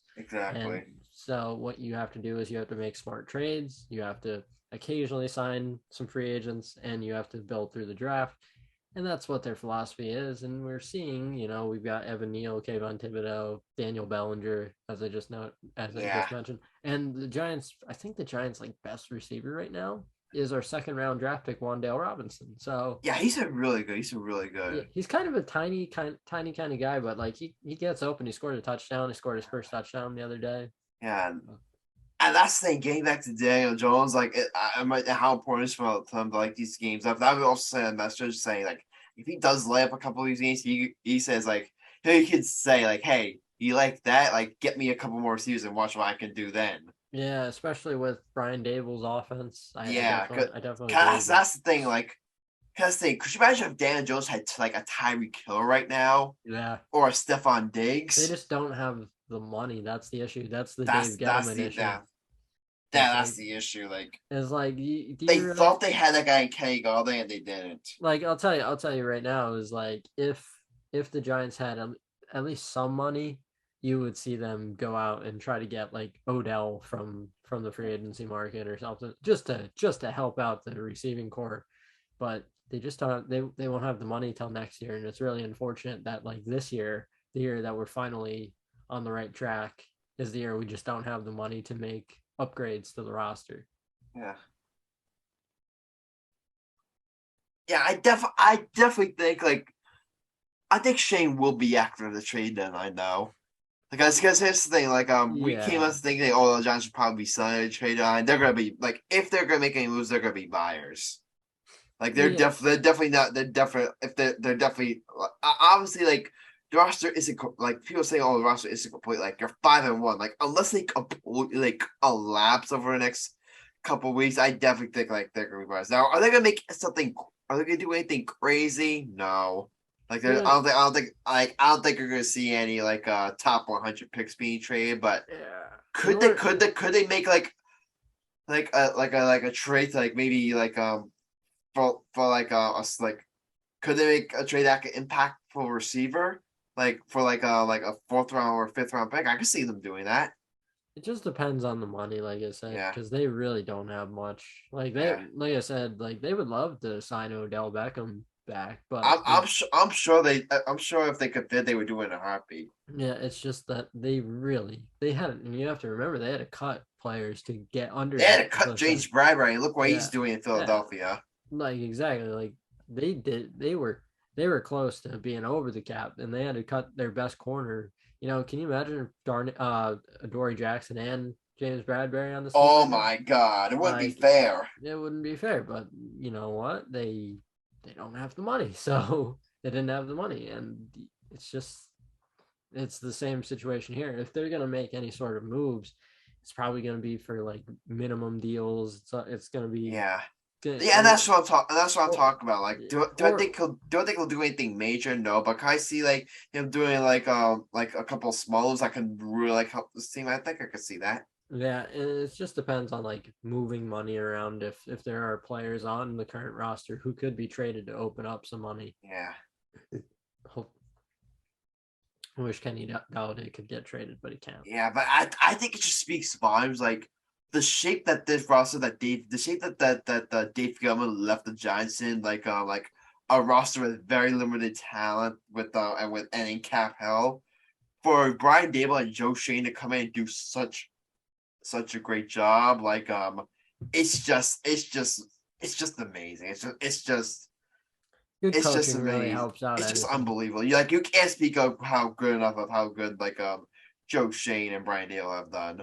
Yeah, it's pretty clear. Like even though it's only what 6 weeks into the season that they are the guys Yeah, to run the thing going and forward. and right now, I think we all say right now, if the season ended today, Dable's coach of the year Yeah, easily. he's definitely right there, and I'm really excited to see like how this thing could finish up, and getting some of these young players more regular season kind of appearances and potentially a playoff appearance. Like these young kids getting experience in meaningful games is going to be big for them. Like Yeah, definitely making the playoffs would be so huge. This is Honestly, I'm not expecting this a 0-11 like a 0-7 0-11 run or anything, but I'm this not is expecting that. But just getting them experience, the game of some of that playoff atmosphere, I think it's going to do wonders for them. this is the first time that Jones and Barkley have even played meaningful games in their lives. Like it's crazy Exactly. in their NFL careers. Like it's big. It's an important kind of period in the Giants. Like even if they lose games and they don't make the playoffs, they're still getting the experience of what it's Yeah, like to play this deep into a season like playing. if they finish the season with 9 wins and they just missed the playoffs, you're still as a That's Giants still a fan win. content with the season. That's still a win. But hopefully, I'm just hoping to ride the wave. Oh, I hope, and that's the last thing as a Giants fan. I'm just enjoying this because it's just been it's been years. Ever since we won the Super Bowl, the only year that came even close to this was 2016. Mm-hmm. And even then, the vibes from that team, don't compare the vibes of this team. This team, because remember that team benefited from a This team just finds a way. schedule, and you could clearly tell that Eli was nearing the end. This team is young. This team this is kind of similar to 2017 Yankees. You could tell this could be the start of something much bigger. Yeah, for sure. Yeah, definitely. So also, unfortunately, we don't have Marcellus on, but we also got to shout out the Jets too, because similar story there, a very similar story. Young team, again, Tom. If we time travel back 2 months ago and told you that the Jets that both the Giants and Jets would be top 10 in the power rankings this upcoming year, they'd say you're crazy. And they both beat the Packers, which is nuts. Yeah, that's big win for the Jets over And the Packers. Packers. The Jets really beat them. They beat them down. Exactly. They didn't even have Zach Wilson throw 20 passes. They just ran the ball down their throats and kicked their butt. And I gotta own something, Tom, because I picked the Packers to win the Super Bowl. That ain't happening. They just don't. They don't have the receivers. They don't, and I think their O line's pretty bad too. They're just not. It's they have Aaron Rodgers and nobody else. Yeah, he's throwing to nobodies right now, unfortunately.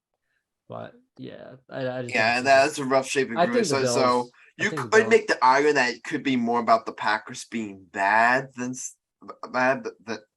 just being good. But even still, the Jets and they're saying Dak Wilson did not have a great game. He just he didn't really even have to do anything. The running game was just so good. The defense was just so good. They just ran the ball consistently, and they played great defense. They shut down Aaron Rodgers, and they just went home with wins.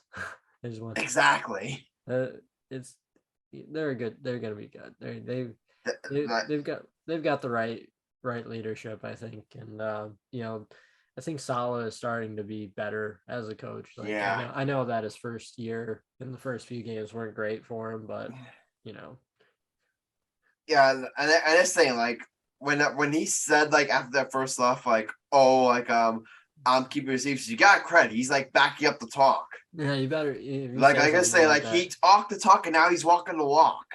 yeah, like I think, obviously, I think the Bills are gonna win the Super Bowl. Like they're just that powerhouse team, but Yeah, I think the Jets could, play some meaningful games late in the year, keep a wild card hope alive, yeah, try to sneak in there. I think they've got money too to like make the moves that we want to make. yeah. But Yeah, so don't be surprised. I would not be surprised if the Jets like made a big move to the deadline. I mean, think about it. They've got a top wide receiver. They've got two top wide receivers.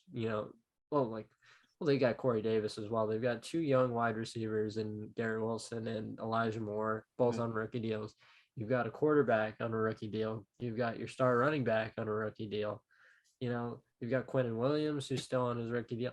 You got Sauce Gardner, who's still on his rookie deal. You've got Jermaine Johnson, who's still on his rookie deal. They have talent. Like it's not like it's just about molding the talent into a winner at this point because they do have the talent. Like Zach Wilson can make throws that not many quarterbacks make. Yeah, It's just about limiting his kind of bonehead kind of mistakes. exactly. It's all about a learning process. It's kind of similar to what Josh Allen went through. Like in his first like couple of years. You bet on talent. Exactly. Exactly what I was gonna say. Now, is he gonna be Josh Allen? Like, who knows? Probably not. But could Zach Wilson be like a really, really good quarterback in this league? Like, he could be a quarterback that can win you a Super Bowl if he just limits the dumb plays. yeah. Like, if Robert Saleh, like, it's all if Robert Saleh could coach up and like he's just such a natural at throwing a football. Exactly. I loved like a Zach Wilson coming out of college. He can throw a football. That guy could throw. That guy could throw. Yeah, they've got the talent to do things. Like I think next year is going to be their big breakout. Like I think this year is like setting them up, and they're gonna play some meaningful games. But like next year, I think they're gonna spend some money and get it really. They're definitely gonna be any flaws that they have now.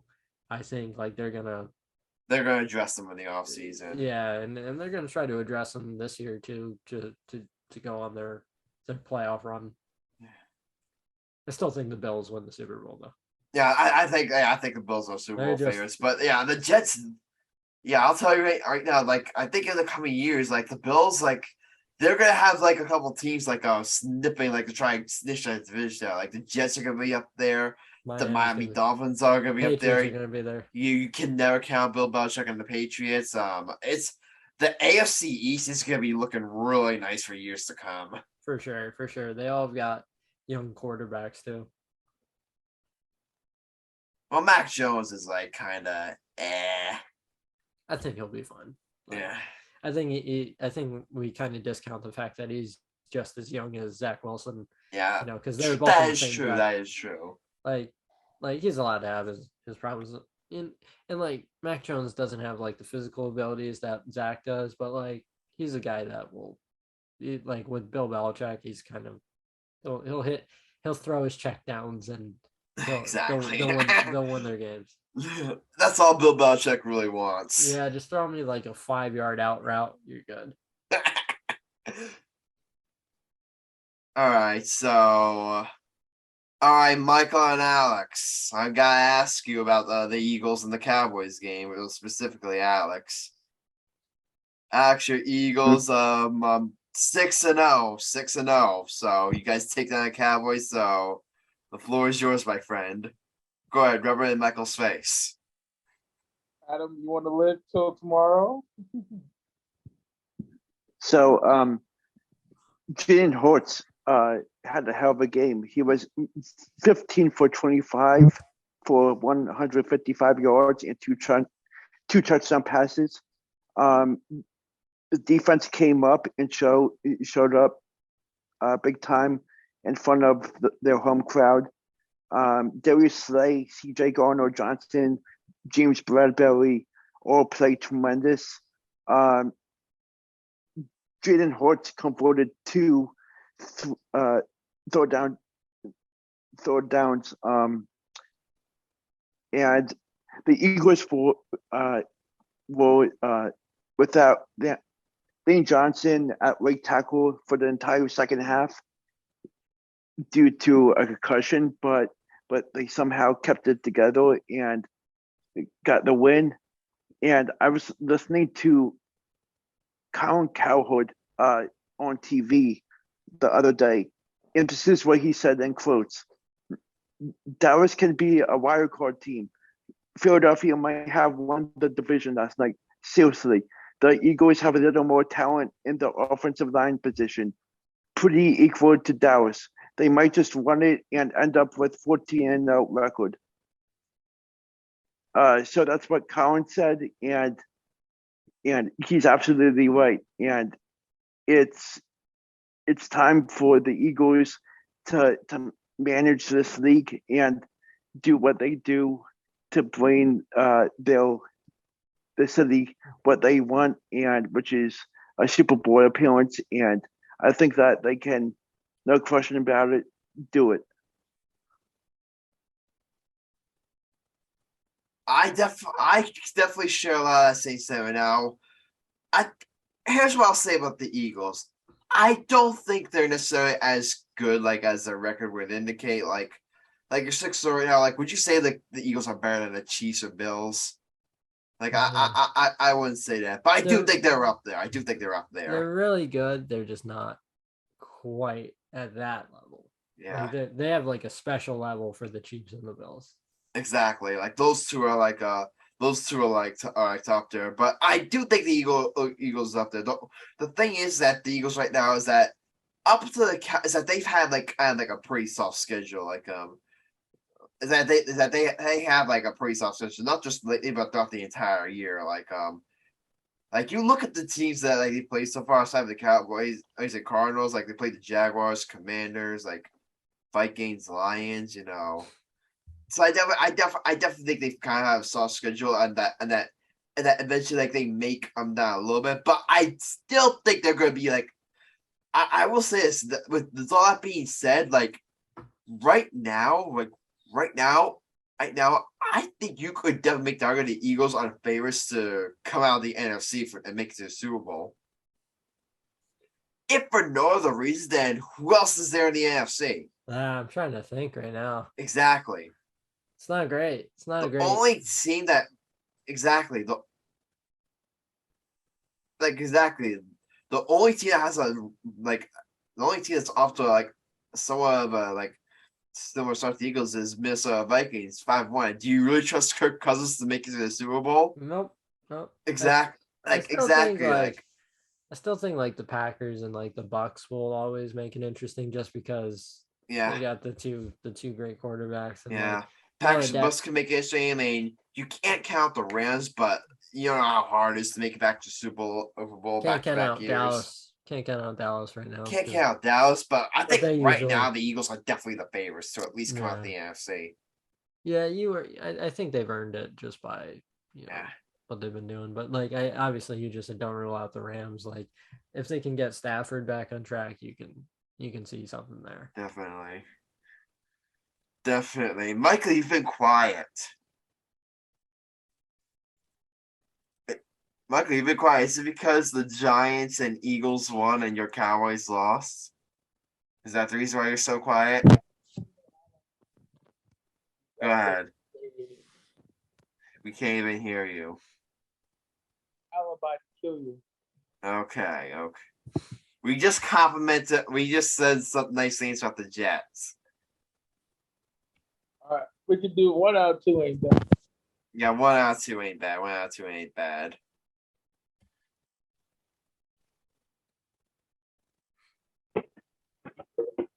But yeah, I mean, it's just exciting times for it's really exciting times, Tom. I think you agree. It's not just exciting times for New York football. It's an exciting time for New York sports. Like, look at it. The Giants and Jets are really good. Like the Mets had a great, albeit disappointing, but they made the playoffs. The Yankees are in the ALCS. You know, we got basketball seasons coming where the Nets are going to be contenders, and in hockey, the Rangers I heard are off to a really nice start. Yeah, Islanders are playing well too, I think. Yeah. It is a good time. It is a good time. Unfortunately, my team, my hockey team is the team that plays in New Jersey, Devils. Yeah. Hey, they won today. They'll be okay. I think they'll be okay going for this guy. Get the coaching, goaltending sorted out. Yeah. The thing that the AL MVP this year. Who? What? Imagine if Ohtani wins the MVP award. I'll be so mad. I would be. They robbed him once. Here's the thing. He got robbed once. Here's the thing. Like, obviously, the MVP should be judged, but it's the thing you could see the writers pull. It's the type of stuff you could see the writers pulling.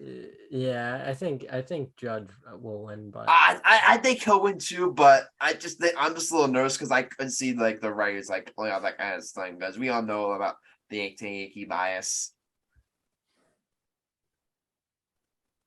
The writers hate the Yankees. Yeah. All right, guys, we're starting to run low on time here. So, Tom, here is the last segment like of every single show that we do. It's called the bets of the episode. So, Tom, this is self-explanatory. We all I don't know how into sports gambling you are, but basically we all like make one bet per week, and we keep score, we keep track of points, and that's basically it. All right. So we are gonna. So if you can, like Tom, we are gonna ask you to make a bet, because and we'll probably count it for one of the people who's being absent today. So sounds good. All right. So to recap, only one of us won last week, and that was Marcellus. He had the Seattle Seahawks over Arizona Cardinals plus 1.5.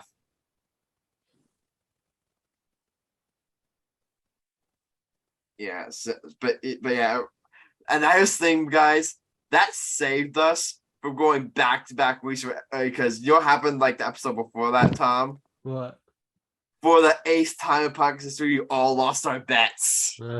So Marcellus saved us from going back-to-back winless. So Marcellus, you're listening, thank you.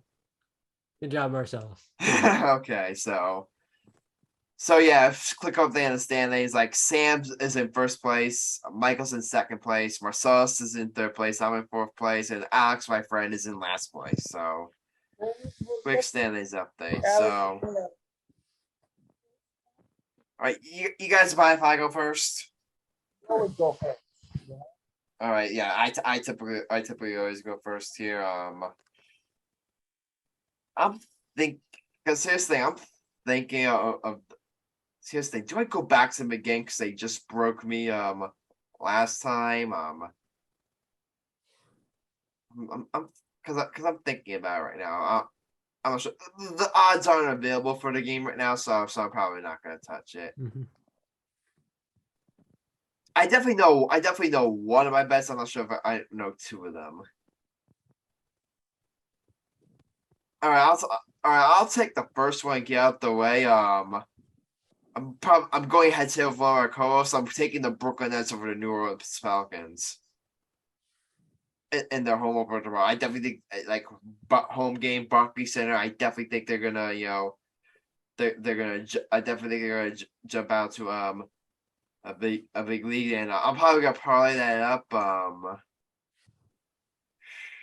debating between one of two games.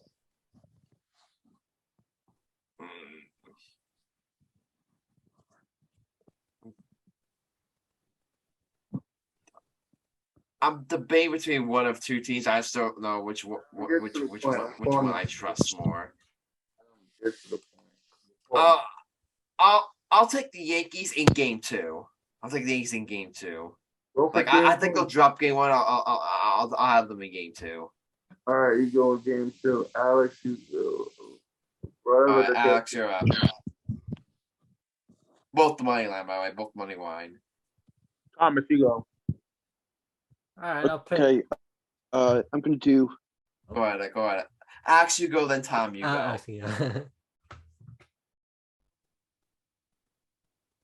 Okay, I'm gonna do Miami Heat money line against Chicago. Okay, he That's a over good- bowls. That's a semi bad bet. I wouldn't take it if I were you. Well, yeah, they here at home.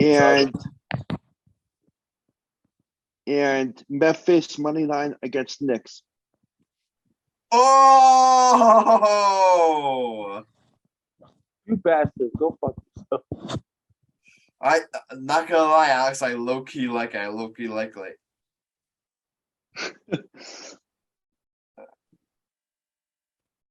All right, Tom, you're up.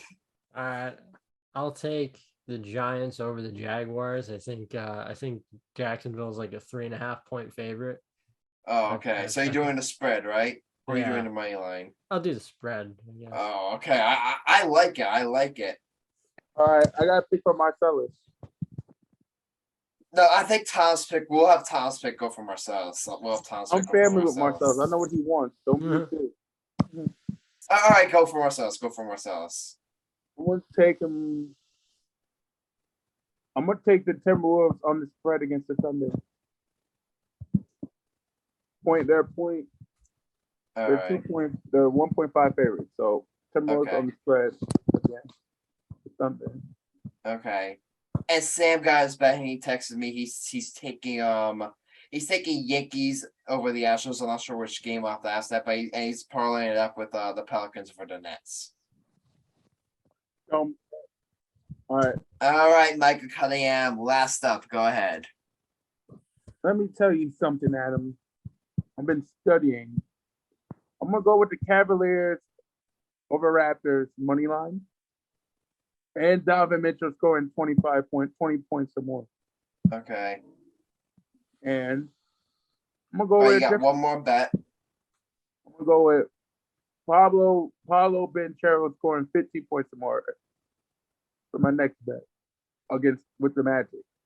All right, so Mitchell 25 or more, Yeah, and Pablo how many points or more? this is a different game. So I'm gonna go with Cavaliers over Raptors money line Okay. with Donovan Mitchell scoring 25 or more, and Paulo for the Magic Pistons game Okay. scoring 15 points. Okay. Gotcha. All right. This team won't take me in the first place. Basketball is back. My smile is back. Oh my god, yeah. All right, guys, that's all for our best. That's all for this episode.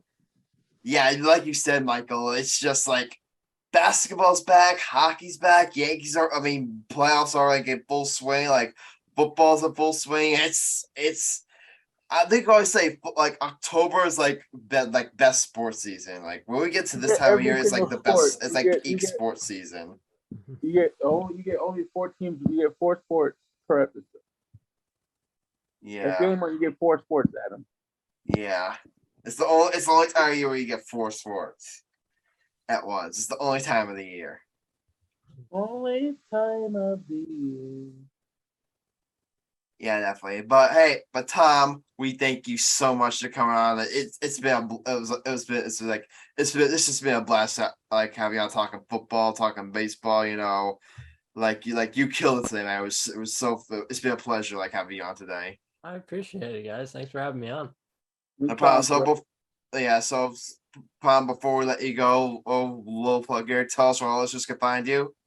You can find me on Twitter at Tom_Smith717. You can find the Yankee Center podcast and the Cape Time podcast anywhere. It's everywhere on